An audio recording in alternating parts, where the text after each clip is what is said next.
Bueno, buenos días a todos. Os doy la bienvenida a otra edición de los Transfer de la Cámara.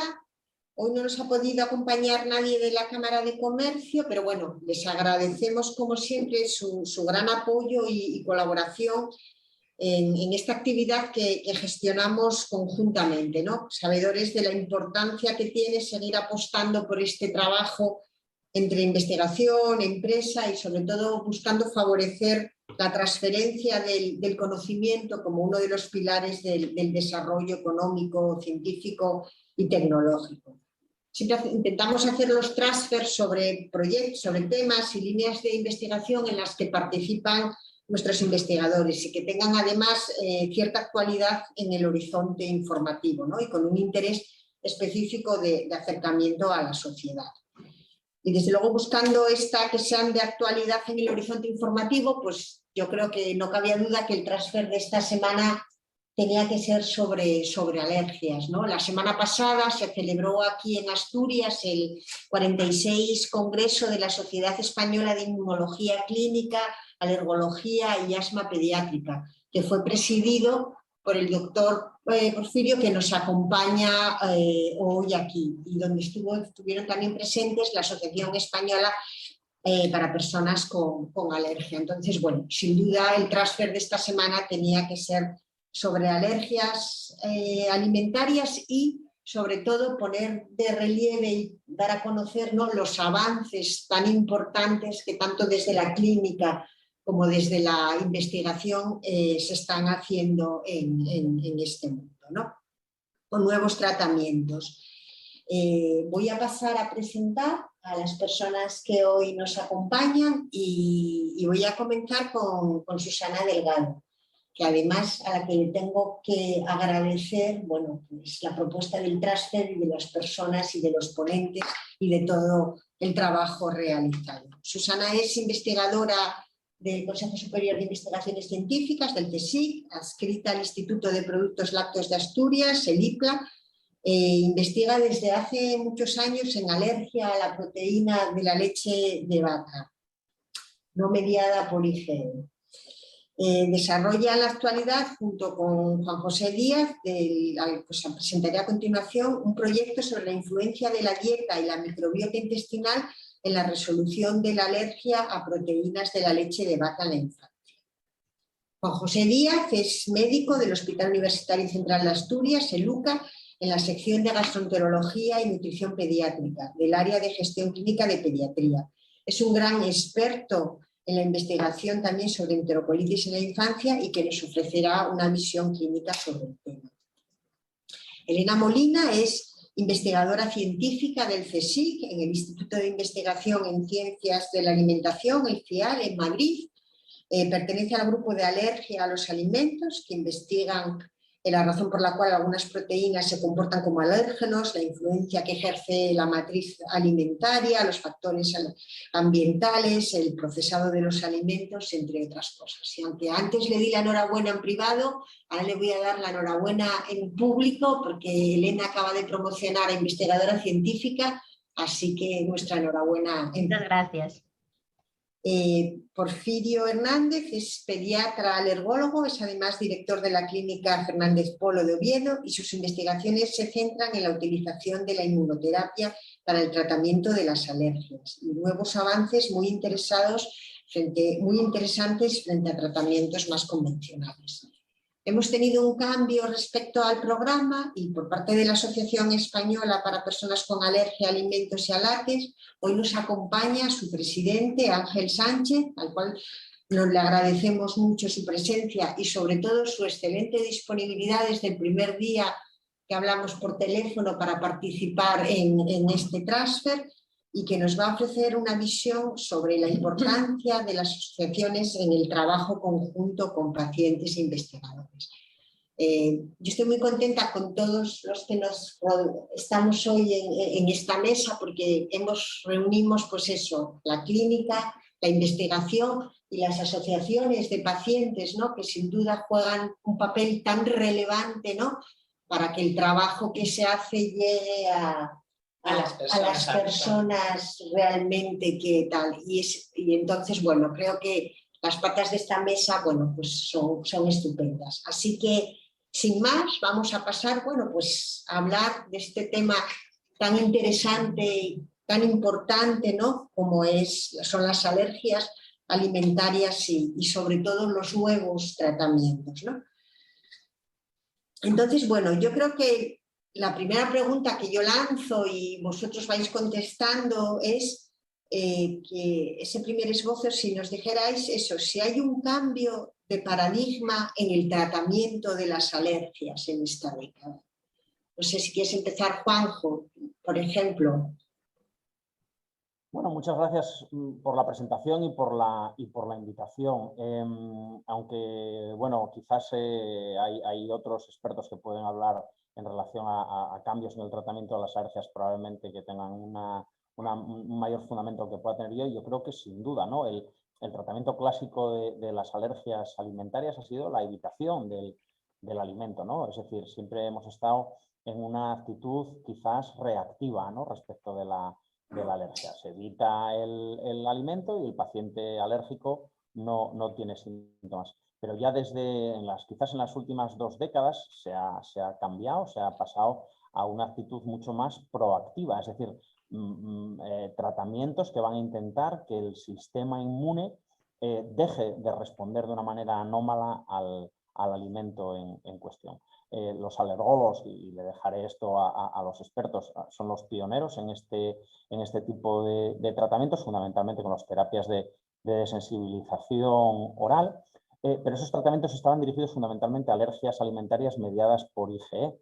En los últimos años sí que, sobre todo en relación a las investigaciones que han demostrado la importancia que tiene la microbiota como entrenador del sistema inmune y las interacciones que se producen en la luz del intestino entre la microbiota, los alérgenos y el sistema inmune del individuo, pues también se ha visto que en cuadros de alergia no mediada por IgE también había que tener una actitud diferente, no solo reactiva, sino proactiva. Entonces, las aproximaciones a través de la utilización, por ejemplo, en la alergia a la leche, que es a lo que yo más puedo hablar, ¿no? de las proteínas lácteas modificadas por calor, el usar leche horneada en cantidades progresivas, el uso de probióticos específicos, como puede ser el Lactobacillus rhamnosus GG o el Bifidobacterium breve M16V, que actúan sobre la microbiota, también tienen un papel positivo, y ya también el uso de sustancias de tipo oligosacárido, como son los prebióticos, que también tienen tanto los fructooligosacáridos como galactoligosacáridos, como determinados oligosacáridos de la leche humana, que tienen un efecto directo sobre el sistema inmune para intentar que esos pacientes con alergia no mediada por IgE, no solo la alergia desaparezca por sí sola, como suele suceder en la alergia a la leche de vaca, que acaban desarrollando tolerancia con el tiempo, sino que ese tiempo de desarrollo de tolerancia se acorta. Muchas gracias, Porfirio. O sea, vosotros que realmente habéis sido muy innovadores, ¿no? Con el desarrollo de nuevos tratamientos, ¿cómo ves este cambio, ¿no? de paradigma al que se refería Juanjo? Sí, bueno, en primer lugar quería agradeceros la invitación. A ver, siempre el espíritu siempre de cualquier médico es siempre curar al paciente, ¿no? Y siempre la alergia, pues siempre ha tenido este objetivo. Efectivamente, como decía Juanjo, hasta hace 15 años lo que habíamos hecho era evitar el alérgeno diagnosticado como tal o incluso sospechoso o familia del alérgeno. O sea, lo que se hacía siempre era una evitación amplia del agente sospechoso de la alergia, y ahora no. Ahora lo que estamos haciendo es diseñando nuevas estrategias terapéuticas, que en lo que después me centraré yo es contar aquellos aspectos clínicos, aquellos aspectos de los que más experiencia tenemos, que son las inmunoterapias orales, ¿no? Sobre todo con leche y con huevo, que ya tenemos mucha experiencia y que después, pues si queréis, os mostraré una pequeña presentación que tengo. Y como habíamos hablado antes de comenzar esta presentación, hay también nuevos aspectos también incorporar en otros alimentos, como puede ser la alergia al cacahuete, ¿no? Pero bueno, desde luego este es el futuro, sin ninguna duda. Muchas gracias. Y vosotros, Ángel, desde la asociación, vosotros que estáis, bueno, pues cerca también, ¿no?, de los pacientes, de los alérgicos, ¿cómo veis, cómo habéis vivido estos cambios de paradigma? Bueno, en primer lugar, gracias por invitar a Edna a estar en este transfer. ¿Cómo lo hemos vivido? Se vive con esperanza. Tienes que tener en cuenta que cuando te diagnostican una alergia alimentaria a ti o a cualquiera de tus hijos, pues realmente tu vida cambia de una manera radical. La comida pasa de ser una cosa lúdica que preside la mayor parte de nuestra vida social y familiar, pasa a ser una cosa que te obliga a replantear todo, a estar todo el día tomando decisiones. Tienes que leer todas las etiquetas de los alimentos que compras, exponer el caso si vas a comer fuera, las reuniones familiares. Todo eso genera una carga muy pesada para las familias y para los pacientes y resulta agotador. Entonces, la aparición de los tratamientos de inmunoterapia lo que ha facilitado es romper el sistema que antes mencionaba Juanjo, es decir, evitación del alérgeno, y en caso de que hubiera reacción, medicar. Si era una reacción severa, inyección de adrenalina y corriendo a urgencias para estar en observación de 6 a 8 horas. Con la inmunoterapia y con los tratamientos lo que conseguimos es que, bueno, pues exposiciones accidentales a pequeñas cantidades del alérgeno no provoquen una reacción severa, provoquen una reacción o incluso sin reacción, o una reacción suave que con un tratamiento sencillo de un antihistamínico y a lo mejor un corticoide o un par de puffs de Ventolin, pues te permita controlar la reacción y seguir con tu vida. Y eso evidentemente alivia mucho la carga de las familias. Por eso para nosotros es importante tanto la experiencia adquirida en estos años atrás por los médicos y los alergólogos españoles en el desarrollo de protocolos para el tratamiento de las alergias y la realización de la desensibilización, como los avances que se están produciendo, pues ya es un tratamiento aprobado a nivel europeo para la alergia al cacahuete y algunos más que vienen en camino por detrás para otros alimentos. Pues sí, es muy importante, ¿no?, que a veces no somos conscientes, ¿no?, del problema que supone, claro, los que no somos alérgicos, ¿no?, la alimentación y los problemas a los que se enfrentan las familias y sobre todo los niños, ¿no?, cuando son alérgicos a determinados alimentos.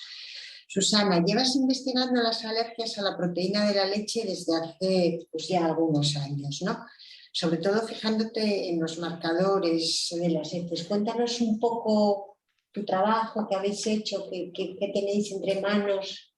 Gracias, María. Ya agradecer también como mis compañeros a la delegación del CSIC en Asturias y a la Cámara de Comercio por invitarme a participar hoy en esta sesión que considero tan importante y tan interesante, ¿no?, de cara a la sociedad y a los medios. Nosotros sí venimos trabajando con el grupo de Juanjo ya desde el 2015, desde 2016, principalmente y enfocados en su momento en las formas, como decía Juanjo, no mediadas por inmunoglobulina E, ¿no?, que yo creo que son las más desconocidas, las más difíciles de diagnosticar, que se tienen menos herramientas y las que afectan principalmente al tracto gastrointestinal. Y precisamente por nuestra experiencia como microbióloga, yo en este caso en microbiota intestinal y en los metabolitos microbianos que tienen, como bien decía Juanjo, un papel tan relevante como receptores o como moléculas que pueden regular la expresión génica de ciertos genes del hospedador y a la vez influir en el sistema inmunitario, ¿no?, para facilitar ese desarrollo temprano de la tolerancia. Entonces, bueno, pues nos hemos venido centrando en estos años en proyectos que puedan contribuir al avance del conocimiento en este sentido, ¿no?, cómo los distintos compuestos de la dieta son fundamentales para la microbiota que se establece en edades tempranas y estos microorganismos y sus metabolitos actúan como señales para interactuar con el hospedador. Yo creo que eso es fundamentalmente nuestros proyectos de investigación que estamos desarrollando, en este caso también con Porfirio. Ya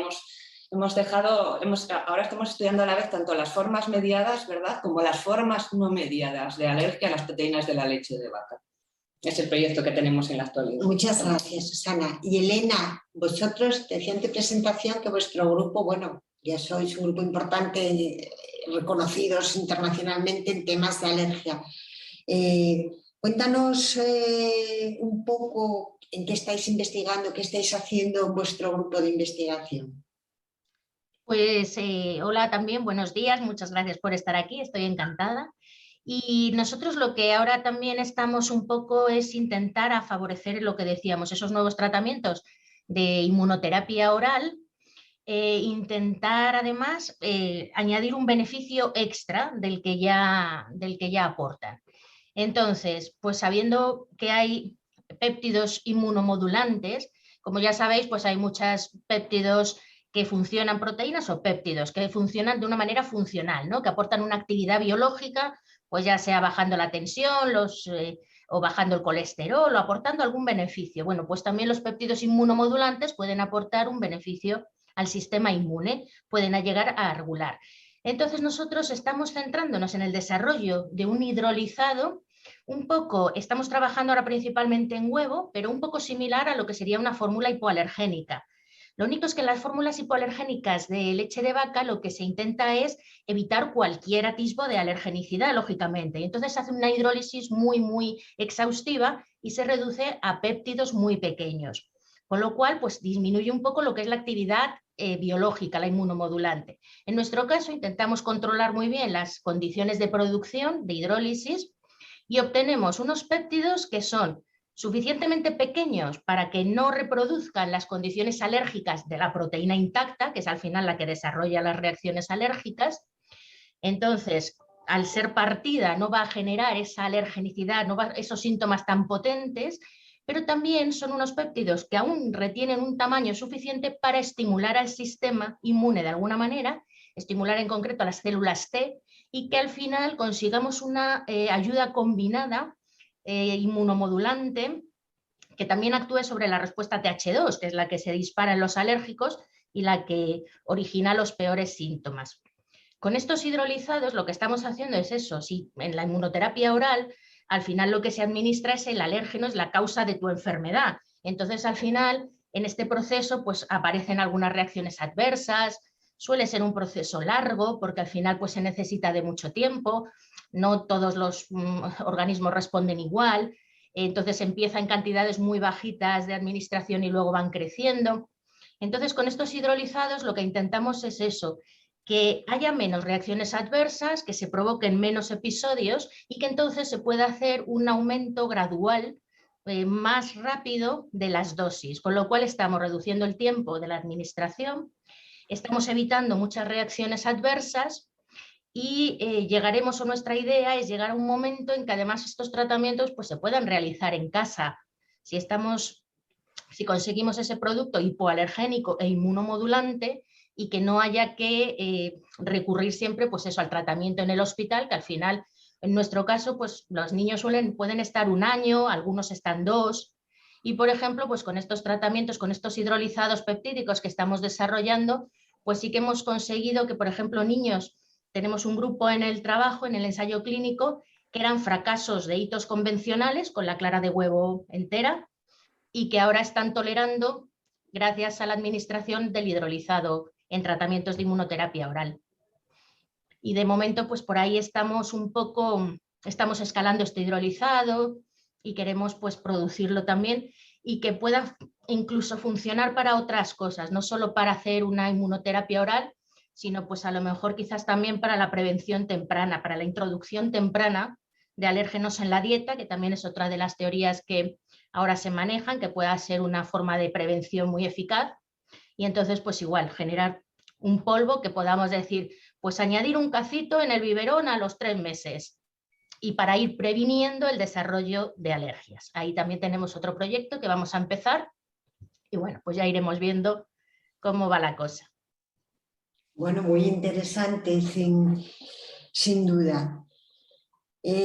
Juanjo, esto de las alergias, las intolerancias, yo creo que siempre genera, ¿no?, muchas dudas, qué es, qué no es, qué hacer en un caso, qué hacer en otro. Como yo sé que tienes grandes cualidades didácticas, que he tenido la suerte de escucharte, entonces ahí va mi pregunta. Está claro que no es lo mismo una intolerancia, y sobre todo cuando hablamos de la leche todavía nos confundimos mucho más, ¿no?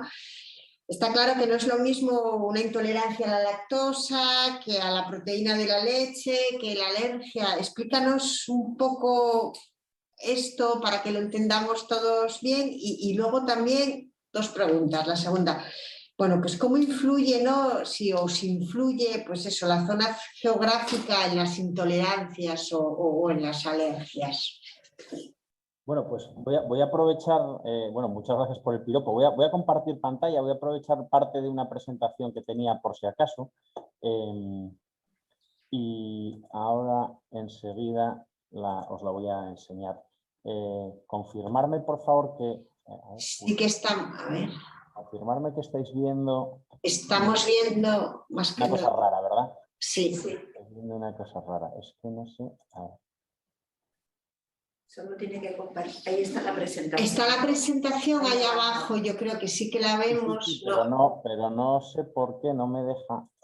Ahí. Aquí. Ahí. Ahora sí que la vemos. Vale, perfecto. Nada, esto es simplemente, bueno, es una pequeña presentación para, bueno, es parte de una presentación porque quizás luego comente algo de lo que es la enterocolitis a proteínas de leche de vaca. Entonces, esta me viene muy bien para esto que me acabas de preguntar. Es decir, en el momento que una persona ingiere un alimento y ese alimento le produce algún tipo de síntoma, esa persona lo que está sufriendo es una reacción adversa. Esa reacción adversa, en principio, puede ser de dos grandes grupos, ¿no? Una reacción tóxica, es decir, si yo me como una seta que tiene un veneno, pues me va a producir una reacción, o si me ingiero un alimento que está en mal estado porque tiene toxinas bacterianas, pues me va a producir una reacción y eso se lo va a producir a todo el mundo. En el resto de los casos serían las reacciones no tóxicas. También podemos distinguir dos grandes grupos. Uno en el que participa el sistema inmune y siempre que hay una participación del sistema inmune vamos a hablar de alergia, o en el que las reacciones no participe el sistema inmune. Siempre que no participe el sistema inmune ya no hablaremos de alergia, sino que hablaremos de intolerancia. Las intolerancias es un mundo ya bastante más complejo en el que puede haber causas enzimáticas, como podría ser, por ejemplo, la deficiencia de lactasa. Si un individuo no tiene lactasa en su epitelio intestinal, pues no puede digerir adecuadamente el azúcar de la leche, que es la lactosa, con lo cual esa lactosa llega sin digerir al intestino grueso. En el intestino grueso la microbiota fermenta ese azúcar, la fermentación pues produce gas, produce ácido, produce un aumento de la osmolaridad, genera diarrea, genera gases, genera irritación del área perianal. Son los síntomas típicos de la intolerancia a la lactosa. Pero es que hay intolerancias también de naturaleza farmacológica, es decir, hay alimentos que tienen compuestos químicos que tienen efectos, como podría ser en el caso del queso, las personas que comen queso y se les produce un enrojecimiento facial. El queso tiene tiramina, que es un producto que tiene propiedades vasodilatadoras, ¿no? Como también podría pasar con el vino, ¿no? Que puede producir un enrojecimiento facial. Pero también es que pueden ser hasta de causa psicológica. Hay personas, que lo vemos mucho, por ejemplo, en los niños que tienen tratamientos con quimioterapia, en los que la simple visualización del alimento les provoca vómitos. Eso es una intolerancia de tipo psicológico, náuseas anticipatorias, incluso vómitos de tipo anticipatorio. Entonces, alergia, cualquier reacción adversa no tóxica mediada por el sistema inmune. Si no participa el sistema inmune, intolerancia. Y dentro de las alergias, pues como ya hemos comentado, hay dos grandes grupos, ¿no? Las que son mediadas por inmunoglobulina tipo E, que son las características a las que piensa todo el mundo, como algo y me salen ronchas en los primeros minutos, o tengo una dificultad para respirar, o un edema de glotis, o ronchas en la piel, o sibilancias en el pecho. Y estas aparecen dentro de la primera hora tras la ingesta del alimento. Y otras en las que no participa IG, que son más tardías, aparecen por encima de una hora tras la ingesta del alimento y pueden tardar hasta semanas en que los síntomas aparezcan. Y los síntomas son fundamentalmente de tipo digestivo. Y en relación a la segunda parte la segunda parte de la pregunta, donde, bueno, por supuesto, la genética es fundamental para todo este tipo de alergias, y donde verdaderamente se ve una influencia notable de la geografía es en relación, por ejemplo, a la intolerancia a la lactosa, ¿no? Hay poblaciones mundiales en las que la intolerancia a la lactosa es la norma. Por ejemplo, los individuos de origen oriental pues tienen una incidencia de intolerancia a la lactosa generalmente asociada a la no persistencia de lactasa, ¿no? Que es la enzima está preparada sobre todo para que funcione en los primeros años de vida y después de los 8 años en determinados individuos este gen deja de estar activo y previamente toleraban la leche y luego la dejan de tolerar. Sin embargo, existe también un cierto gradiente norte-sur en el que también se observa esta mayor prevalencia de intolerancia a la lactosa. Y creo que, no sé si te he contestado ya más o menos a lo que me habías preguntado. Sí, sí, porque bueno, también, y me contesta también esto que soy yo muchas veces, de yo sí, antes podía tomar leche, era tolerante y de repente me doy cuenta de, ¿no? Gente dice, ¿cómo es posible que me haya vuelto intolerante después de X años, ¿no? Que eso Sí, también me imagino. Bueno, por ejemplo, en el caso de la alergia a la leche y la intolerancia a la lactosa, en niños no es lo mismo una alergia a la leche que una alergia al pescado que aparezca, por ejemplo, en un niño de 8 o 9 años, ¿no? La alergia a la leche que vemos en el lactante pequeño, lo normal es que desaparezca, es decir, a lo largo de los 2, 3, 4 primeros años de vida, el individuo desarrolle tolerancia. Eso es la norma, es decir, que primero sea alérgico y luego deje de serlo. En la intolerancia a la lactosa es justamente todo lo contrario, es decir, es frecuente que las personas toleren perfectamente la leche y a partir de los 7, 8, 10 años, cuando este gen de la lactasa se desactiva, pues dejan de tolerar la lactosa. Eso sí es muy frecuente. En niños también son muy frecuentes las intolerancias secundarias, es decir, el niño tiene una infección gastrointestinal, su mucosa digestiva se lesiona, la lactasa está en la parte más distal de las vellosidades intestinales y durante un periodo de tiempo, hasta que esa mucosa se recupera, no toleran adecuadamente la lactosa, pero es un periodo de tiempo corto, 4 semanas, 8, y posteriormente vuelven a tolerar la lactosa sin ningún tipo de dificultad. Juanjo, y aparte de la influencia del organismo de la lactasa en sí, ¿la no ingesta de leche también puede provocar al final una intolerancia?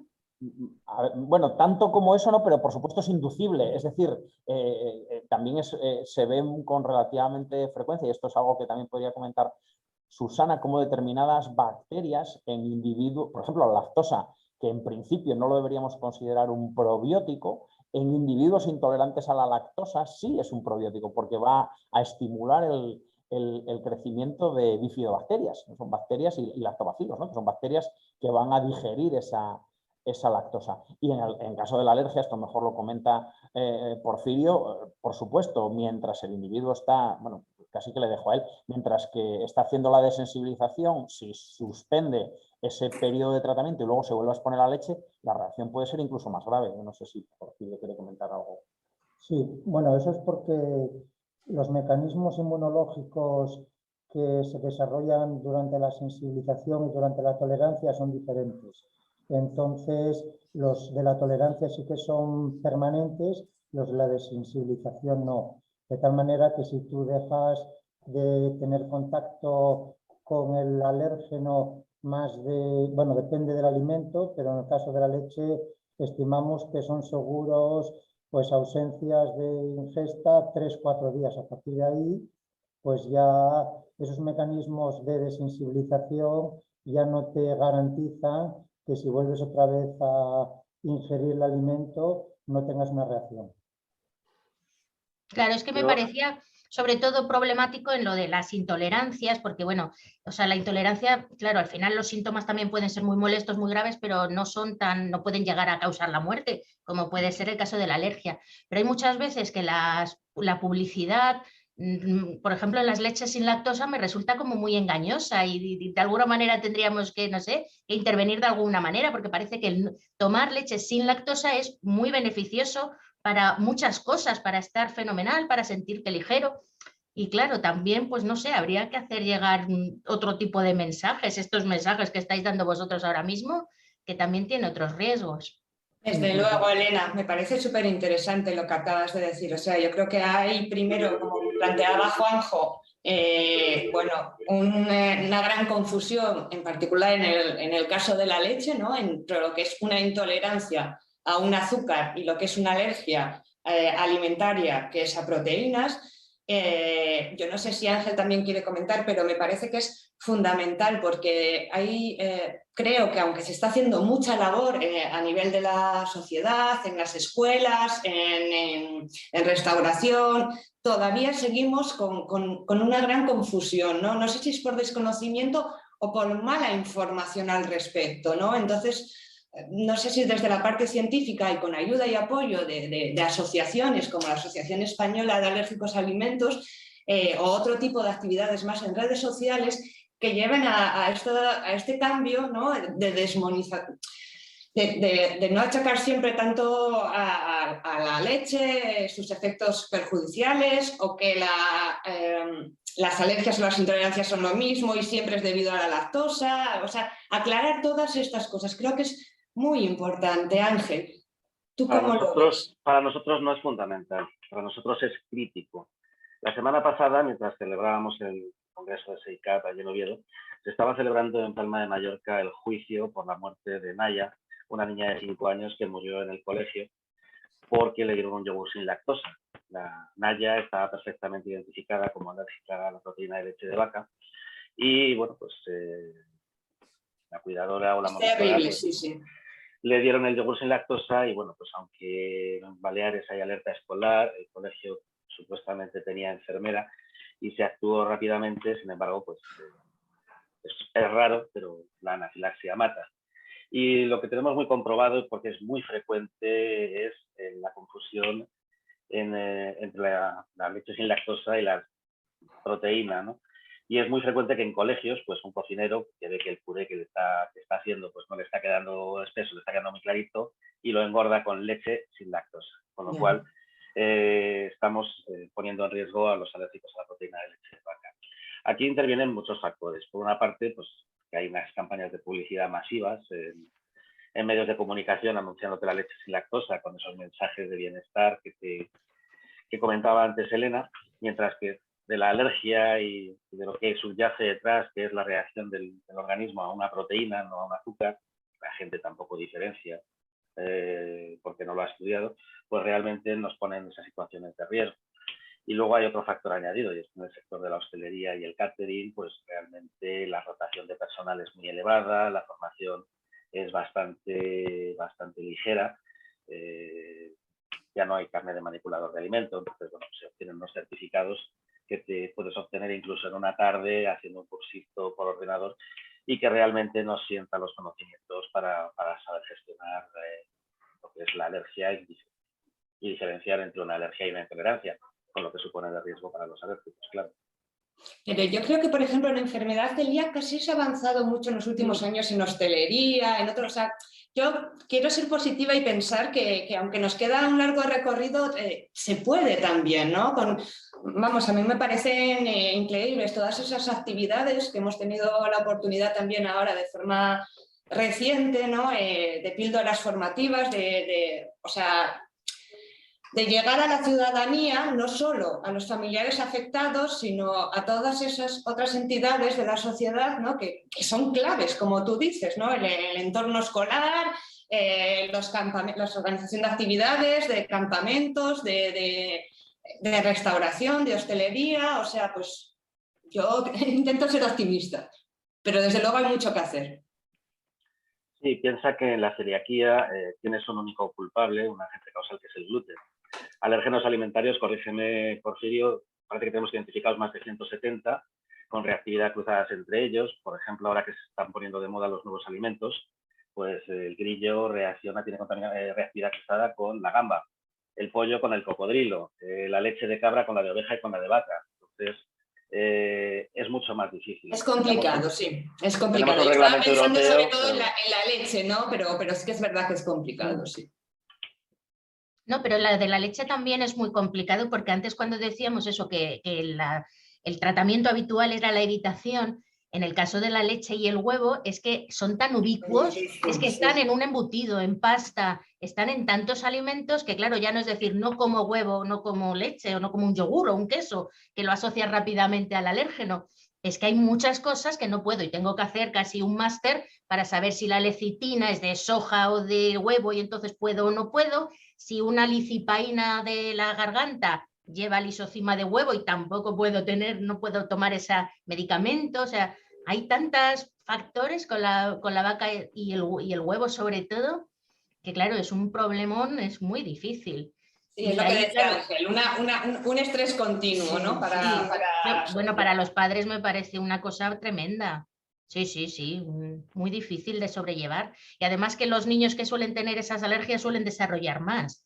En la mayoría de las ocasiones se ven también que tienen alergia a frutos secos, alguna legumbre. Ahora nuestras colaboradoras médicas en las clínicas nos decían que estaban aumentando mucho las alergias a vegetales, que no las estaban viendo en otros casos, a frutos secos también que les estaban aumentando mucho, a pistacho, a nuez.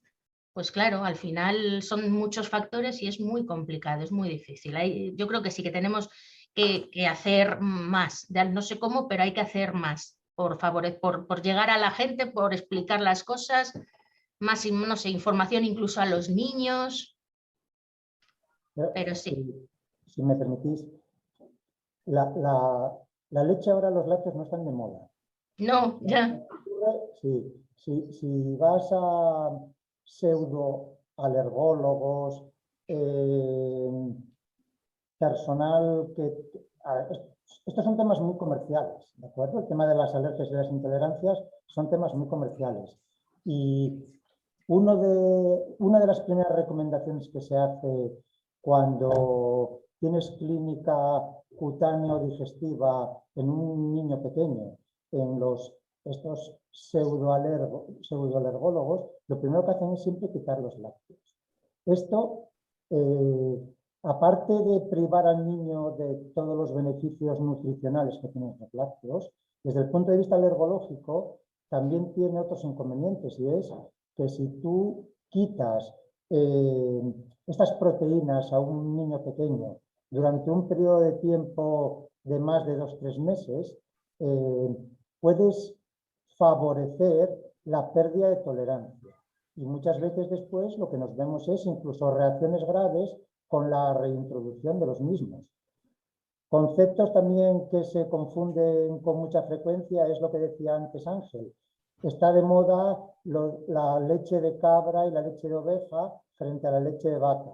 Y les explica en estos ambientes, incluso foros en internet, que los alérgicos a las proteínas de leche de vaca o intolerantes a las proteínas de leche de vaca pueden tomar leche de cabra. Esto es falso. Prácticamente el 70-80% o más de los alérgicos a proteínas de leche de vaca son alérgicos a leche de estos óvidos y bóvidos.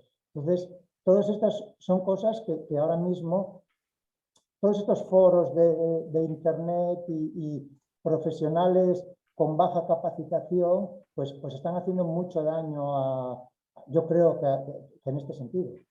Porfirio, no solo en foros de internet. La Universidad de Granada publicó hace unos años un estudio sobre las bondades de la leche de cabra y afirmaban que podía sustituir a la leche de vaca para las personas alérgicas a la proteína de leche de vaca. Entonces, no es solo foros de internet donde gente más o menos informada o desinformada expresa opiniones con poca o ninguna base científica. Es que incluso un equipo de investigación de una universidad pública lo tenía publicado en su página web. No solo eso, sino que hay mucho desconocimiento a todos los niveles. Sí, pero bueno, yo quisiera desde aquí aprovechar también el transfer, ¿no? Bueno, para hacer un poco un llamamiento, no sé si a modo de reflexión con vosotros, pero es que a mí me parece, porque se mezcla mucho la alimentación y la terapia o tratamiento en una enfermedad, ¿no? Entonces yo creo que quizás lo que falta, desde mi punto de vista, esto ya es una opinión personal, no como investigadora ni como microbióloga, ¿no? También como madre de un niño afectado, ¿no? Efectivamente es un poco triste desde mi punto de vista que sea el tema comercial y la de la moda lo que predomine en el mercado y la información que se recibe, ¿no? Entonces, quizás desde un punto de vista de las administraciones, sobre todo de salud pública, ¿no? Estamos hablando de que son tratamientos terapéuticos, o sea, los alimentos en estos casos o las fórmulas están... son, bueno, no sé si medicamentos, pero tratamientos terapéuticos. Vamos a llamarlos más fórmulas terapéuticas que fórmulas de sustitución, ¿no?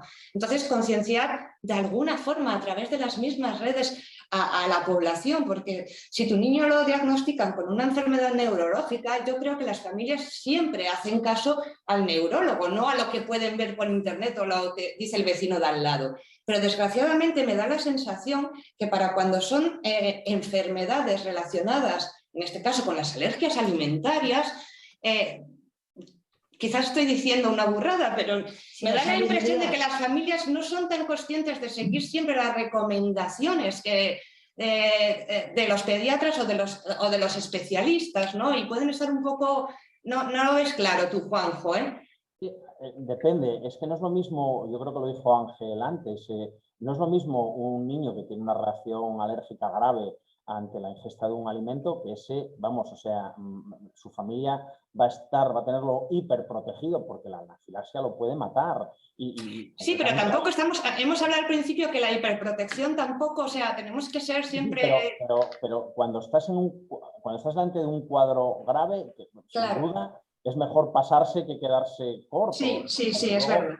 incluso niños con alergia mediada por IgE, hay niños que tienen un cierto grado de tolerancia, ¿no? Y a lo mejor la leche o el huevo crudo no lo pueden tomar, pero un huevo bien cocinado o pequeñas porciones de leche horneada sí las pueden tolerar. De hecho, en esos casos es mejor que tomen eso para seguir induciendo esa tolerancia. Pero Claro, es que hay una gran variabilidad. Una intolerancia, que la intolerancia no mata. Es decir, tú puedes ser...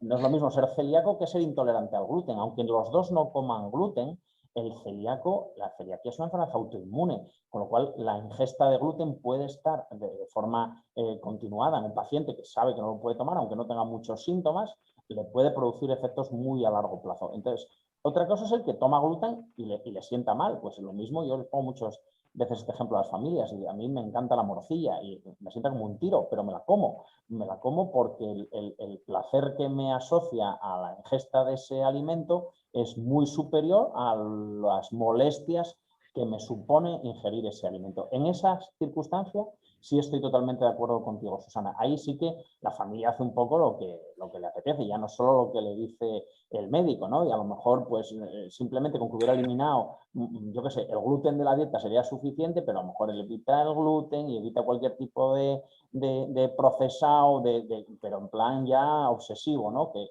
bueno, pues cuanto más saludable y cuanto los productos sean menos procesados tengas en tu alimentación, mejor, pero tampoco hace falta llegar al extremo de la obsesión, ¿no?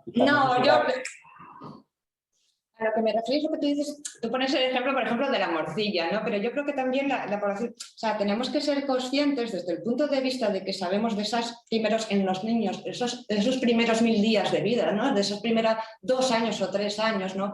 Efectivamente no es lo mismo, como bien dices tú, o sea, una alergia mediada por IgE que puede provocar una muerte, una anafilaxia, como un caso como lo que nos decía Ángel, de una forma no mediada que es relativamente leve, ¿no? Pero aún así sigue siendo una patología. Entonces, es fundamental la dieta durante esos primeros años de vida. ¿Por qué? Porque lo que decía Porfirio antes, si no lleva una correcta... Eso va a influenciar en su microbiota y la microbiota en sus metabolitos, en cómo reacciona con el sistema inmune. Entonces, ya no solo problemas de una digestión adecuada sino de que, o sea, las familias tienen que ser conscientes de que tienen una patología y de que se puede resolver. Y también el sistema sanitario, ¿no? Entonces no puedes dejarlo solo en manos de la familia, digamos, ¿no? Porque, o sea, tiene que llevar un equipo multidisciplinar que le asesore en esa nutrición. Por eso, para que el funcionamiento intestinal sea el correcto, porque no es lo mismo en una persona mayor, que bueno, puedes depender de que tengas más flatulencia, más malestar intestinal o no, pero ya tienes una microbiota madura, establecida, tu sistema inmune también. En un niño de 2, de 4 años, no. Entonces, lo que tú le das a tu hijo, aunque no, o sea, va a influir en muchísimos aspectos. Por ahí quería decirlo en tu relación con el caso de las intolerancias o de la morcilla, ¿no? Es muy importante, yo creo, ese acompañamiento, asesoramiento y que las familias, en los casos de estas formas de alergia digestivas, aunque sean leves, sean conscientes de que están con un tratamiento terapéutico, de que esos primeros años de vida son claves, la dieta y la alimentación, y que va a determinar la adquisición de tolerancia y otro tipo de enfermedades, ¿no?, que puedan tener en el futuro. Porfirio, cuéntanos un poco, bueno, todos esos tratamientos, esa inmunoterapia que estáis poniendo en marcha, bueno, que tenéis puesta en marcha, y yo creo que los casos de éxito que tenéis son excelentes, ¿no? Sí, voy a aprovechar que he preparado una pequeña presentación, a ver si el doctor Díaz la encuentra. A ver, bueno, nada, un poquito para atrás, nada, pasa. Nada, lo que hemos estado aquí hablando todo este tiempo, a ver, lo que hacemos es que hace 15 años, pues lo que hacíamos era evitar alimentos. Y a veces hacemos incluso evitaciones amplias. ¿Qué problemas tiene esto? Fundamentalmente que pueden conllevar, si estas evitaciones son amplias, incluso a una déficits nutricionales y lo que decía Susana, incluso pues a esas modificaciones, esas pequeñas alteraciones o grandes alteraciones de la microbiota, o sea, no tanto problemas que podemos tener si la evitación es amplia, pero bueno, quiero decir, vamos a tener carencias. Después, como decía Ángel, ante exposiciones accidentales, pues podemos tener pues riesgo grave de la salud, incluso pérdida de la vida. Y todo esto, obviamente, pues va a tener una consecuencia en la pérdida de calidad de vida de los pacientes. Con la inmunoterapia oral, con este otro enfoque, intentamos garantizar una mayor seguridad, vamos a mejorar, por tanto, la calidad de vida del paciente y vamos a intentar hacer una dieta cada vez más normal. Indicaciones, y esto sí que es importante. Estas terapias solamente están indicadas en alergias IgE mediadas. Cuando planteamos el caso de la hito a leche, cada vez lo hacemos antes. Antes esperábamos a los 4 o 5 años, ahora prácticamente lo hacemos en el momento que lo diagnosticamos. Sí que es verdad que hay veces que cuando lo diagnosticamos en el primer año de vida, esperamos hasta que el paciente tiene 1 o 2 años a ver cómo va, porque muchas veces de manera espontánea se corrige la alergia. Y por supuesto que es aceptado por el paciente y la familia. ¿Cuándo no lo podemos hacer? Pues no lo vamos a poder hacer cuando es una alergia no IgE mediada, cuando tenemos una patología o bien en ese momento o bien en el caso de manera más prolongada que nos lo contraindique. Si ese es el caso del asma o la dermatitis atópica, que en ese momento no están controladas, primero tenemos que controlar estas enfermedades antes de empezar la inmunoterapia.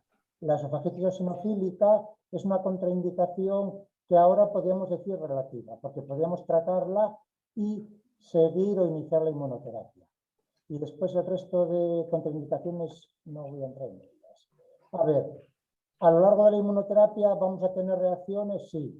Frecuentemente, sí. ¿Qué pasa? Que en la mayoría de los casos pues van a ser reacciones leves o como mucho moderadas que van a tener poca repercusión en el tratamiento del mismo. ¿Qué otros factores pueden aumentar el riesgo de reacciones durante la terapia? Pues esos que vemos ahí. El ejercicio físico, sobre todo en niños pequeñitos, la presencia de infecciones concomitantes, y esto sí que es importante, lesiones en la mucosa oral o la mucosa digestiva. Esa pérdida de continuidad en la mucosa va a hacer que tengamos más infecciones. Perdón, más reacciones. Lo que hacemos es, primero hacemos una provocación para ver el grado de tolerancia que tiene el paciente, firmamos el consentimiento informado y instruimos al paciente y a la familia, en muchos casos a la familia porque son pacientes pequeñitos, en el tratamiento de las reacciones. La inmunoterapia va a tener dos fases claramente diferenciadas. La primera, que es la que llamamos la fase de desensibilización, que lo que consiste es, una vez detectado cuál es el umbral de tolerancia del paciente, empezamos a administrar la leche por debajo de ese umbral de tolerancia y vamos haciendo un tratamiento escalonado a lo largo de 16 semanas hasta que llegamos Este es el protocolo que seguimos de la SICAP, hasta que llegamos a la fase de mantenimiento.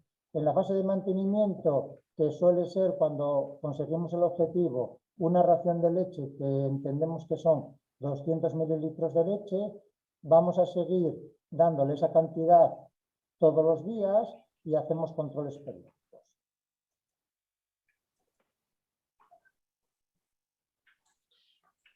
Bueno, desde luego es una maravilla, ¿no? Bueno, 16, o sea, y el tiempo tampoco es tan... Sí, O sea, más o menos 16 semanas no parece tanto tiempo tampoco, ¿no? Para la respuesta tan con lo buena. que se llega a conseguir. Con lo que ¿no? se llega a conseguir, vamos, el éxito en 16 semanas, la verdad es que es fantástico. A ver, el éxito es, llegamos a la fase de mantenimiento. No está curado el paciente, pero sí está desensibilizado. Lo más importante de esto es que en general tenemos, a ver, hay ya muchos centros que tenemos mucha experiencia ya con esto y tenemos, la verdad es que pocos fracasos.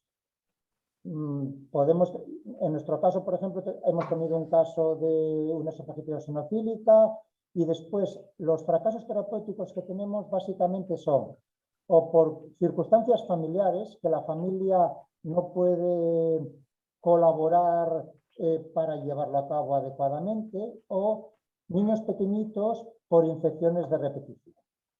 Salvo esos casos, el éxito prácticamente está asegurado. Yo te quería preguntar, Porfirio, no sé si, o sea, porque me parece muy interesante también y otras veces lo has contado, ¿no? Y sobre todo en esa fase de sensibilización que antes comentabais, la importancia de ese mantenimiento, ¿no? Para que permanezca. ¿Se conocen a día de hoy, a nivel del sistema inmune, cuáles son las diferencias entre esos mecanismos de sensibilización y de tolerancia?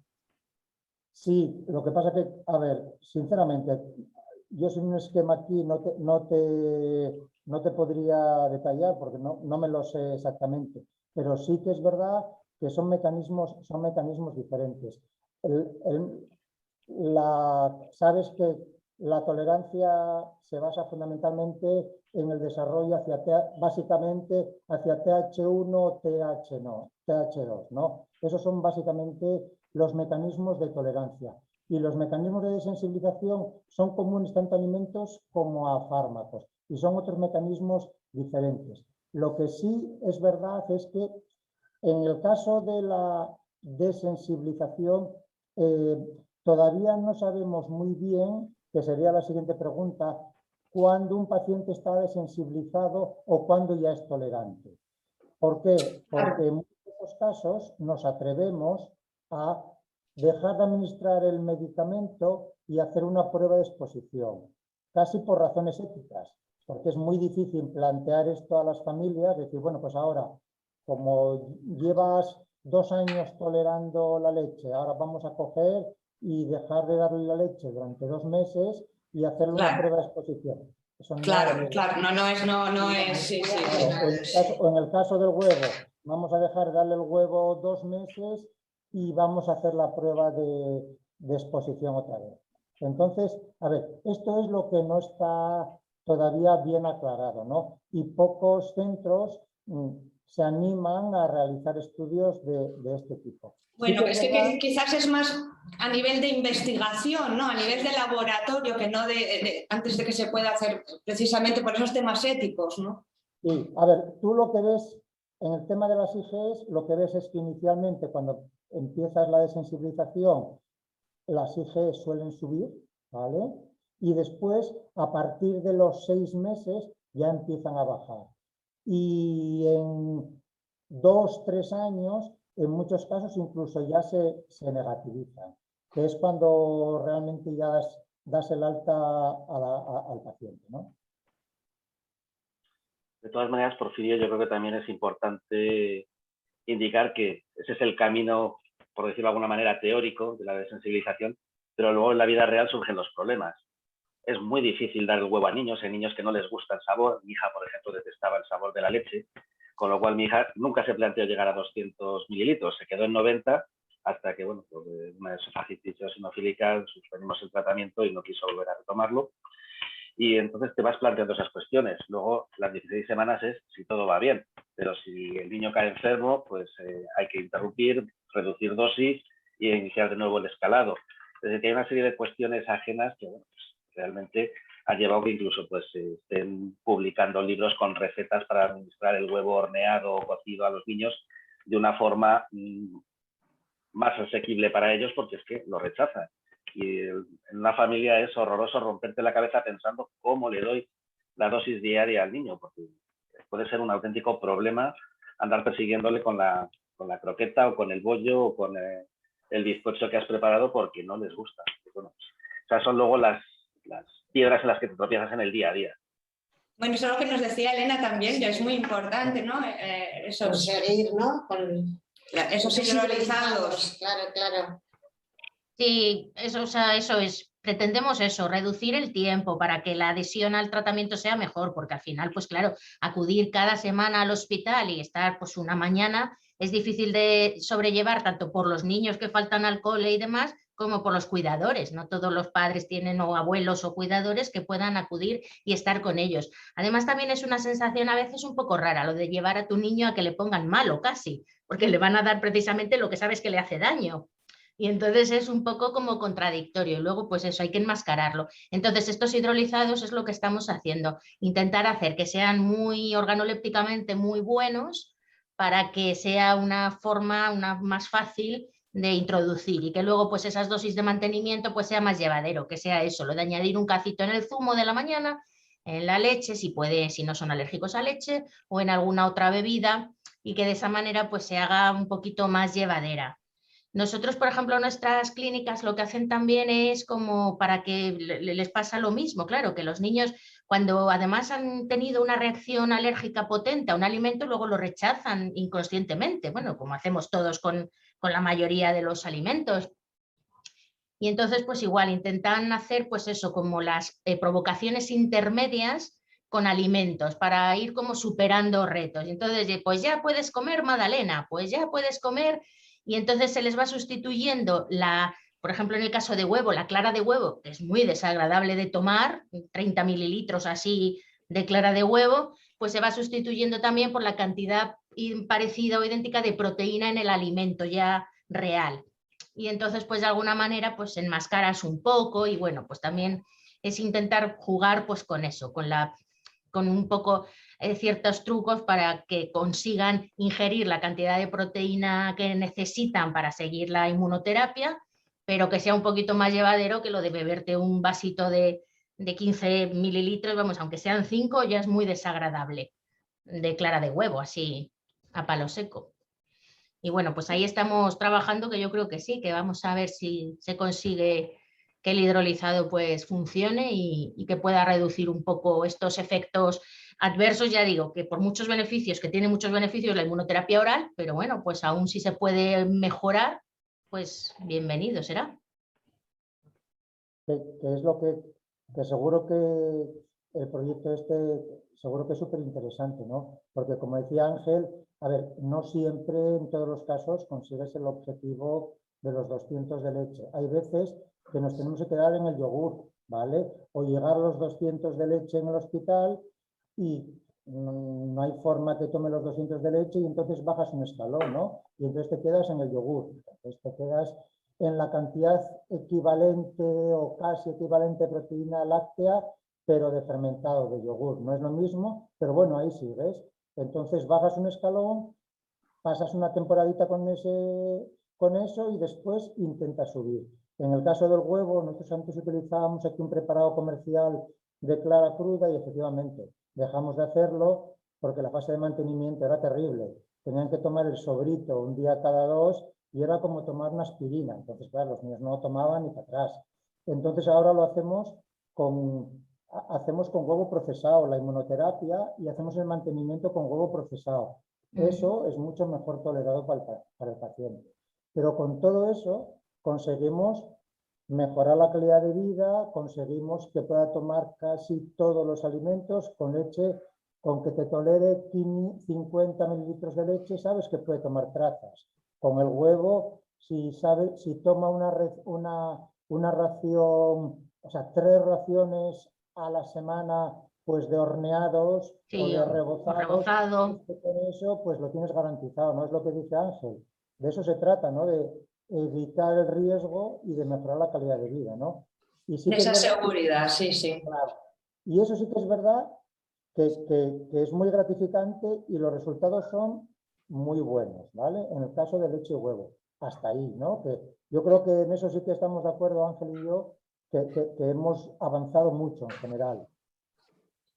Es que las trazas... Sí, perdón. Es que no quería dejar pasar una oportunidad que a lo mejor no la vuelvo a tener en relación a lo que habíamos hablado del desconocimiento en relación a los sustitutos y demás, ¿no? Que igual que hay desconocimientos flagrantes, como puede ser lo que comentaban Ángel y Porfirio, de la reactividad cruzada de la leche de vaca con la leche de oveja y con la leche de cabra, por el otro lado tenemos las mal llamadas leches vegetales, que desde el punto de vista alergénico pues son perfectamente seguras, es decir, un niño de 18 meses puede tomarse una leche de avena y no le va a hacer una reacción alérgica, o puede tomar una leche de arroz y no le va a hacer una reacción alérgica. Y las personas encima tienen una cierta buena prensa, pero desde el punto de vista nutricional son un auténtico desastre. Es decir, no son leches, son bebidas vegetales. Entonces es muy importante que la gente sea consciente que porque el hecho de que un niño tenga una alergia a la leche, aunque sea consciente que no puede tomar leche de otros mamíferos, hasta que tengamos comercializada en España leche de camella, que la hay en países árabes, y esa sí se podría tomar, pues tienen que utilizar fórmulas terapéuticas, no pueden tomar bebidas vegetales, ¿no? Además, se les llama leches, pero no lo son bebidas vegetales. Tengo un niño de 4, 5, 6, 8 años, no habría ningún problema en que tomara ese tipo de bebidas, pero no puede dársele a un niño de 6 meses porque se va a generar una situación de malnutrición en muchos casos grave, ¿no? Entonces simplemente, bueno, nada, quería aprovechar la ocasión. No, me parece tu intervención muy interesante, sobre todo eso, porque la gente no es lo mismo la alimentación del adulto que la alimentación en edad infantil, ¿no? Estamos hablando, pues eso, 2, 3 años de vida, incluso menos, como estás apuntando. Entonces, pues con todas, como decía Ángel también, estas tendencias comerciales o modernas o nuevos conceptos, ¿no? de que es más importante lo vegetal, o que llevan a confusión, que una cosa no quita la otra, que tengamos que aumentar nuestro consumo de verduras y de vegetales, ¿no? Pero tenemos que ser conscientes también de lo que les damos a nuestros hijos o de que les damos a los niños, y evidentemente la calidad de proteína de los vegetales, con la excepción de la soja,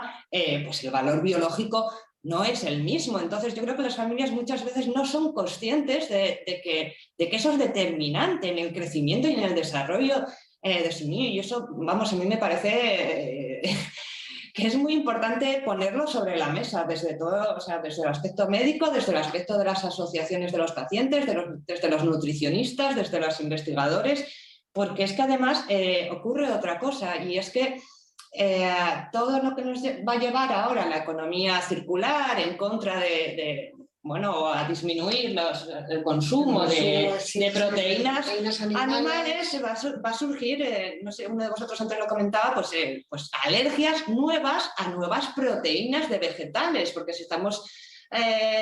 bueno, ya se ha ido algún estudio de alergias a proteínas de los insectos, de algas, de hongos. Son proteínas que a los que no estamos acostumbrados o a los que no estamos habituados y van a aparecer. Entonces, por un lado, la seguridad de los alimentos de las proteínas es fundamental, ¿no? Que no tengan esa alergenicidad.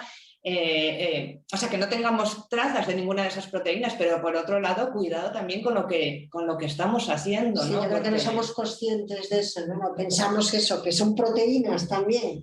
Sí, no, y la EFSA lo tiene claro. Para introducir cualquier proteína de origen vegetal como nuevo ingrediente alimentario se requiere, bueno, pues una seguridad y una ausencia de alergenicidad. Entonces, mi cuestión es esa, si realmente la sociedad, la ciudadanía, ¿no? Y cómo hacemos esa democratización de la ciencia. O sea, nosotros a la sociedad intentamos transmitirlo, pero ellos también nos tienen que transmitir cuáles son sus inquietudes y aclararle todo eso. O sea, bueno, pues no es lo mismo, ¿no? A las personas adultas que quieren ser o que quieren disminuir su consumo por los efectos ambientales y todo, de consumo de carne, de consumo de lácteos por sus problemas de intolerancia a la lactosa, que en niños, en los que la leche, sigo insistiendo que es un alimento fundamental en los primeros años de vida y en su desarrollo. Sí, yo creo que lo que tú decías, ¿no? Esos 1000 primeros días de vida, no sé si vamos, hay que tomar sí, que pueden durar hasta los 2 o 3 años, claro, hay mucha variabilidad, sí, ¿no? sí, Pero sí. son fundamentales. Entonces,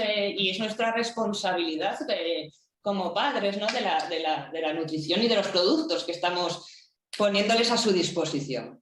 Yo quería preguntar a Juanjo y a Porfirio cómo ven ellos lo de la introducción temprana de los alérgenos.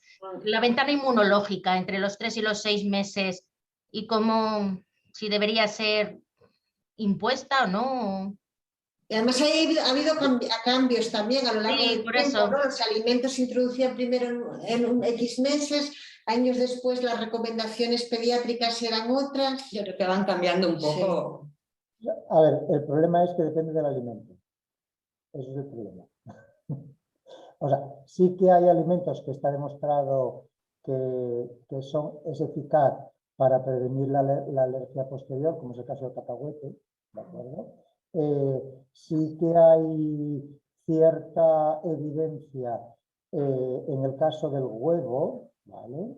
Lo de la leche ya es muy complicado de saber porque hay estudios que indican que igual la administración de proteínas de leche de vaca en los primeros días, además de la lactancia materna, puede favorecer los biberones estos de la maternidad, los biberones piratas, que sí pueden favorecer la aparición después de alergias, pero no son tampoco datos muy consistentes, aunque sí parece que si damos proteínas de leche de vaca desde el inicio, va a ser, sí que vamos a proteger después de la aparición de alergia a proteínas de leche de vaca. Con el cacahuete sí, de hecho la FDA recomienda en casos de esos de alto riesgo familiar de alergia al cacahuete, introducción de pasta de cacahuete a partir de los 3 meses de edad o así. Y en el caso del huevo también, cuando tenemos una evidencia de un alto riesgo de alergia al huevo, sí parece que la introducción precoz de huevo, pero tiene que ser huevo procesado, huevo cocido, ¿vale? Sí parece que en esos casos tiene efectos beneficiosos en la prevención de la alergia posterior al huevo. Y poco más hay. Juanjo te dirá otros alimentos, celiaquía y otras cosas, ¿no? Realmente, bueno, lo que está claro es que el cambio en la práctica clínica ha sido brutal y lo que tenemos claro todos es que las recomendaciones que se hacían hace 15 años, que tenías un niño con una alergia a proteínas de leche de vaca y la norma, no había pediatra prácticamente en el mundo que no lo hiciera, era retrasar la alimentación de forma sistemática del resto de alimentos con potencial alergizante. Entonces, el huevo, pues después del año, el pescado después del año o de los 2 años, que hay alguna publicación de grandísimos expertos de aquella época que recomendaban retrasar hasta los 2 años la introducción del huevo. El gluten, exactamente lo mismo, ¿no? Pues el gluten hasta el hijo de madre celíaca que no lo introduzca hasta después de 2 años. Bueno, a día de hoy lo que tenemos muy claro es que eso no se sostiene. Es decir, no hay ninguna justificación para retrasar la introducción de los alimentos en el niño, y no en la población general, ya por supuesto, sino en el niño de alto riesgo atópico porque su madre sea alérgica o ambos padres sean alérgicos. Como ha dicho Porfirio muy bien, los estudios, el estudio LIP, el estudio IT, el estudio PETIT, son estudios que demuestran, estudios ya clásicos, aunque sean de hace 5 años, que la introducción precoz de proteína de cacahuete o de huevo en niños de riesgo alérgico previene el desarrollo de otro tipo de alergia. Para la leche está la cosa más complicada. De hecho, no hay ninguna demostración que nos diga que la introducción precoz sea beneficiosa. Y hay estudios, de hecho, algunos de estos estudios, estoy hablando de memoria y creo que es el estudio IT, en el que no se introducía solo huevo y cacahuete, sino que se introducían otros alérgenos. Para la leche no se pudo demostrar este efecto protector, pero también hay una base teórica que permite seguir investigando en ese sentido, ¿no? Porque la permeabilidad intestinal, que sabemos que es clave tanto para el desarrollo de alergia como para el desarrollo de tolerancias, es mucho mayor en los primeros momentos de la vida. Las uniones fuertes intercelulares del epitelio intestinal no son tan fuertes en ese momento y van a permitir el paso de macromoléculas al interior de la submucosa, donde se va a poner en contacto con el sistema inmune. Entonces, a lo mejor, precisamente, favorecer que moléculas grandes se pongan en contacto con células dendríticas va a desarrollar los mecanismos de tolerancia. Se va a generar una respuesta de interleuquina 10, de TGF-beta, los T-reguladores se van a desarrollar y se va a favorecer el desarrollo de tolerancia. Bueno, pues eso tiene una base teórica muy bonita. Ahí también interviene todo el tema de la microbiota intestinal, que determinados géneros o especies o cepas o filos o familias van a intervenir en esa relación, y ese es un camino que todavía tenemos que recorrer, pero desde luego, desde mi punto de vista, interesantísimo. Yo lo de la leche, sin embargo, también me resulta también curioso que en la leche materna se detecta beta-lactoglobulina, que solo puede venir de la leche de vaca, claro, y se le está dando al bebé. Pero es una introducción al final temprana. No sé si el éxito es todos los que no son alérgicos. En esos casos sí. Pero esa beta-lactoglobulina de origen vacuno, porque no existe en la leche humana, que llega al bebé, es una beta-lactoglobulina que ha sido procesada por el aparato digestivo de la madre y por el sistema inmune de la madre. Es decir, esa beta-lactoglobulina a lo mejor tiene una cierta propiedad tolerogénica o inmunomoduladora del sistema inmune. De hecho, nosotros, salvo que exista una reacción clara en el niño con lactancia materna exclusiva, estoy hablando del niño con lactancia materna exclusiva, no el niño que con lactancia materna exclusiva está sintomático y un día que la madre se tuvo que ir al teatro, le dieron un biberón y hizo síntomas al tomar ese biberón. El niño que mientras toma solo lactancia materna exclusiva no tiene síntomas, no le decimos a la madre que deje de tomar leche. En el niño que desarrolla síntomas con lactancia materna exclusiva, sí que le retiramos los lácteos a la madre, porque los restos de proteínas de origen vacuno que aparecen en la leche materna son los que han desarrollado el cuadro sintomático. De hecho, en la alergia IgE no se le quita los lácteos a la madre. La alergia IgE sí ocurre en algunos casos de alergia no IgE, lo que dice Juanjo. Sí que es verdad que sí que es verdad que es más frecuente encontrar a veces sensibilización a la beta-lactoglobulina, precisamente probablemente por eso en los niños chiquitinos es casi el primer dato de sensibilización, ¿no? Precisamente por eso. Pero sin embargo, incluso cuando después tiene una sensibilización evidente y una alergia, esa beta-lactoglobulina la toleras, con lo cual algo tiene diferente, es lo que dice Juan. Perdona, yo no sé si te puedo hacer, bueno, te voy a hacer una pregunta, ya que nos lo has hecho tú a nosotros, vamos a aprovecharnos de ti ahí, porque es un tema que a mí personalmente me preocupa, ¿no? Por además tú eres experta en péptidos tolerogénicos, ¿no? Y en relación, aunque la investigación vuestra sea de huevo, a mí personalmente los que me preocupan son los de la leche, y las investigaciones en general, todos los péptidos de origen lácteo que tienen capacidad inmunomoduladora provienen de la caseína, muchos menos provienen de las proteínas del suero, ¿no? Entonces, eso, bueno, tiene una cierta lógica, ¿no? Hay péptidos de la caseína que se conocen perfectamente, que tienen efectos opioides, que tienen efectos sobre la tensión arterial, sobre el sistema inmune. Sin embargo, de las seroproteínas no parece tanto, o yo no conozco tanto. ¿Cuál crees tú que puede ser la razón? ¿Que se ha investigado menos o que simplemente esos péptidos no retienen ese tipo de funcionalidad? No, sí que los hay también. Lo único es que yo creo que sí que se ha investigado menos. Siempre se ha pensado que la fracción de caseína es la que más casos de alergia daban, y que entonces pues se ha centrado más.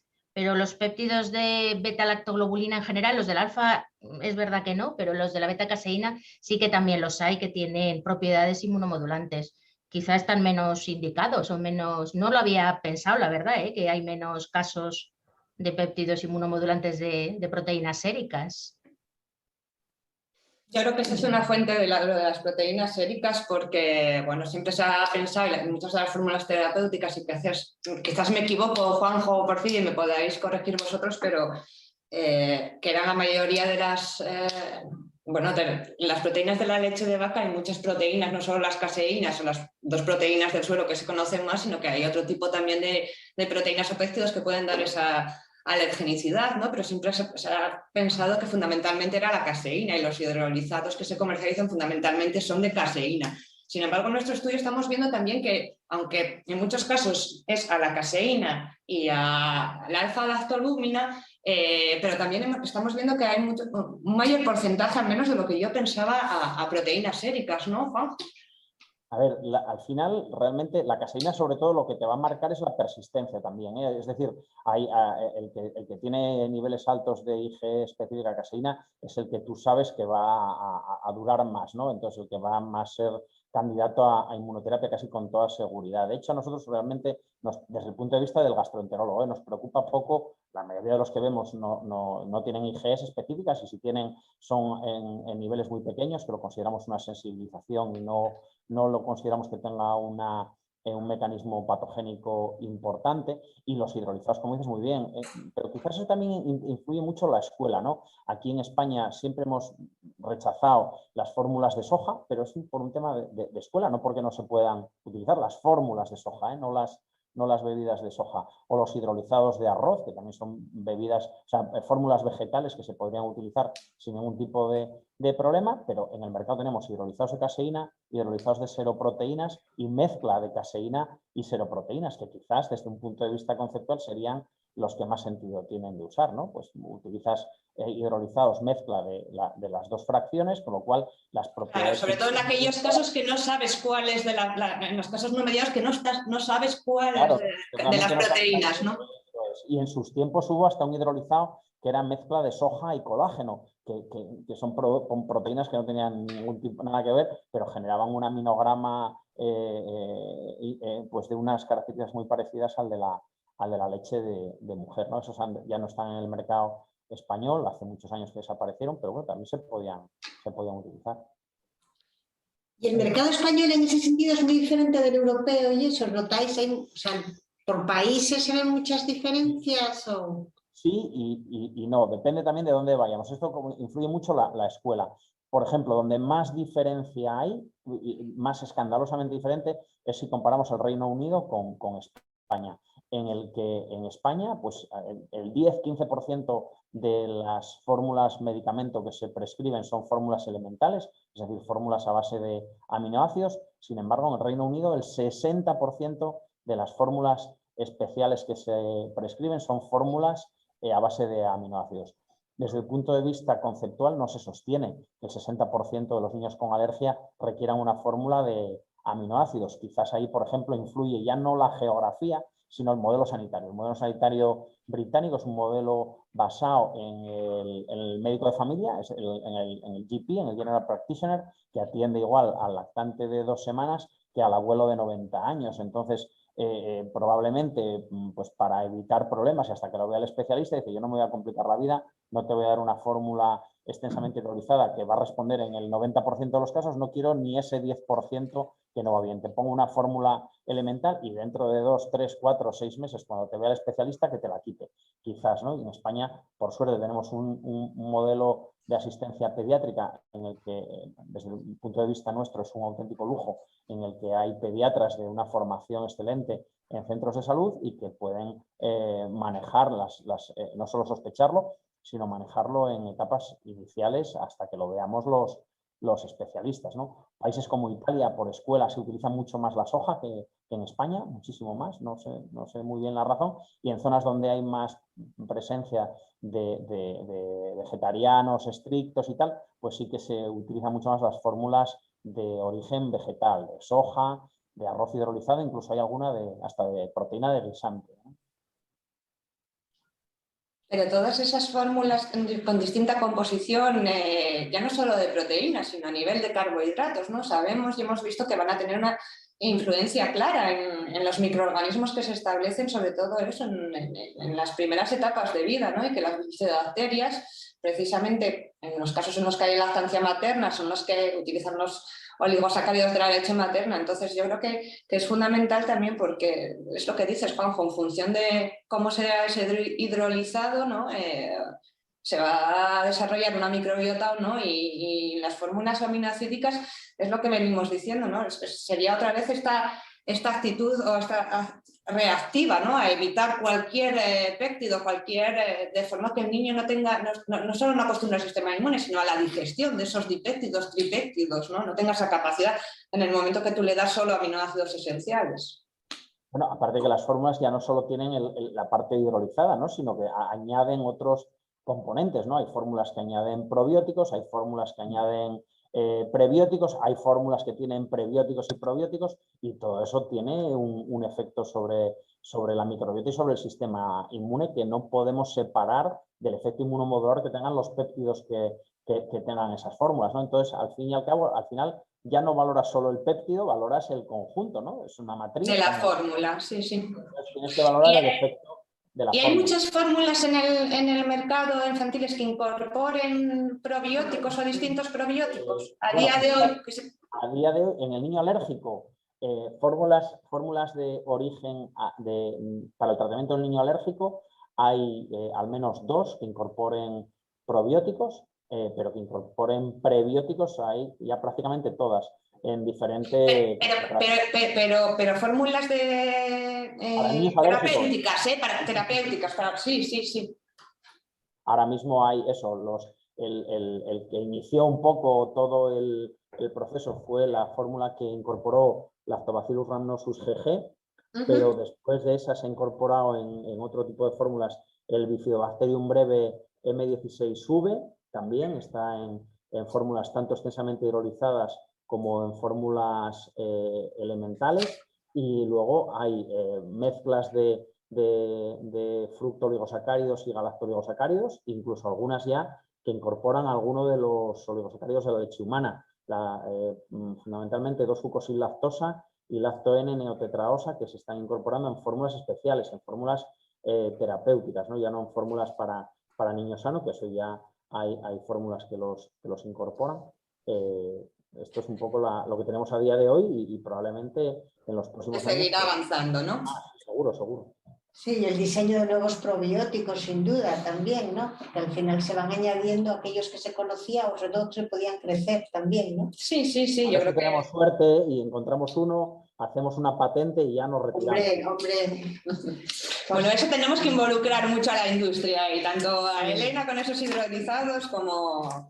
¿no? Pero que nos venga el feedback de la asociación de las familias, ¿no? De qué productos necesitan. Yo siempre lo digo, que sobre todo cuando dejan a partir de los 2 años, o de los 3 años, que ya la seguridad social deja de ayudar en función de la comunidad a costear esas fórmulas, qué productos hay en el mercado, ¿no? Infantiles. Volvemos a lo mismo. No nos podemos quejar, porque hay países en el mundo en los que estas fórmulas, que son carísimas, no se financian en absoluto.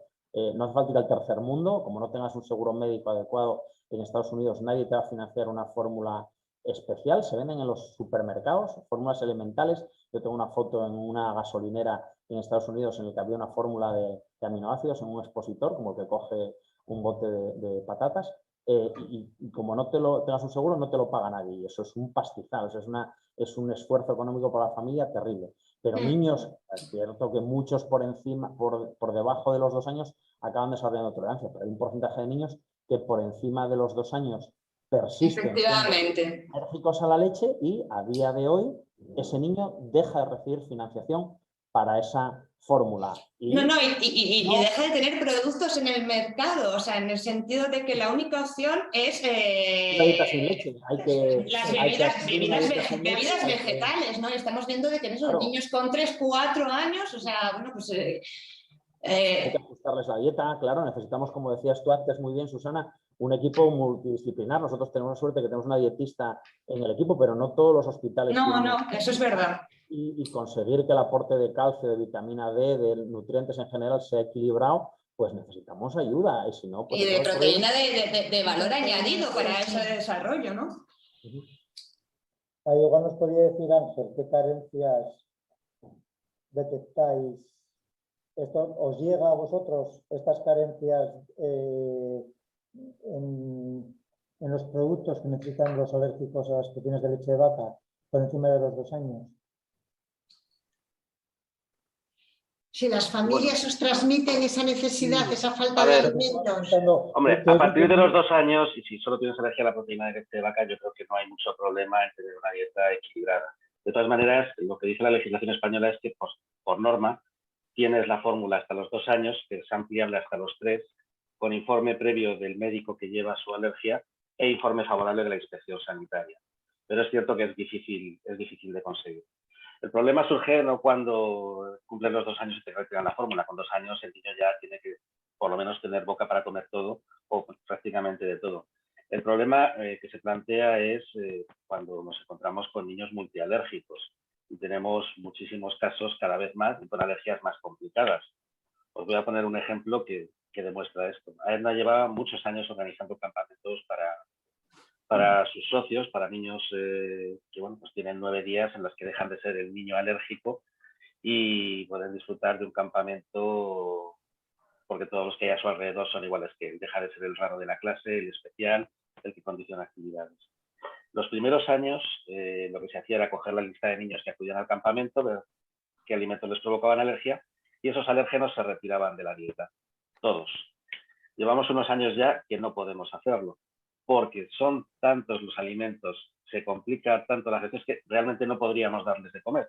Entonces ahora lo que hacemos es un menú básico, un menú base que pueden comer la mayoría de los niños y los 4 o 5 que tienen unas necesidades distintas, pues se les prepara el menú específico para ellos, que normalmente será uno por cada uno de ellos, porque cada uno tiene sus propias alergias. Entonces, esto es así. El hecho de que tengamos dificultad para dar una nutrición correcta a nuestros niños, pues los servicios médicos, los servicios sanitarios, normalmente siempre cuando te diagnostican te dan unas primeras pautas y luego pues desde las asociaciones pues intentamos apoyar que reciba un asesoramiento profesional porque hay mucho riesgo de dedicarte a recabar información en internet sobre lo que puedes tomar y lo que no. Es muy habitual que te encuentres preguntas de si mi niño puede tomar el jamón de york de determinada marca. Pues es que lo que a usted le funciona, a su hijo a lo mejor no. Entonces es un poco jugar a la ruleta rusa, ¿no? Nosotros intentamos en eventos especiales, por ejemplo, cuando se inicia el curso escolar, facilitar información sobre los alérgenos presentes en el material escolar. Es muy habitual la caseína en tizas, legumbre en pinturas de dedos y cosas así. Pues por lo menos que a través de la información que nos facilita el fabricante, la persona que está escolarizando a su hijo y el centro educativo sepa que esas tizas concretas no deben usarlas si hay un niño con alergia a proteína de leche de vaca en la clase, ¿no? Entonces, bueno, pues es todo cuestión de información, sensibilización y fomentar la empatía en el entorno, lógicamente, porque si la comunidad educativa no apoya eso y siguen comprando esas tizas porque son las que no han utilizado siempre, pues al final tendremos un niño o 2 o 3 en el colegio que estén sufriendo por asistir a la escuela, porque van a estar al final inhalando un polvo que lleva caseína y que se está perjudicando de una manera más o menos evidente su salud. Bueno, la verdad es que es muy interesante, podríamos seguir otra hora, otras 2 horas, entonces tendremos que repetir otro transfer sobre el tema de alergias, porque nos han quedado muchas cosas, probióticos, nutrición personalizada, etcétera, etcétera. Entonces, pero bueno, quiero daros las gracias de mi nombre y en nombre de Concha, que no la veis, pero es la que participa en la organización de todos los transfers.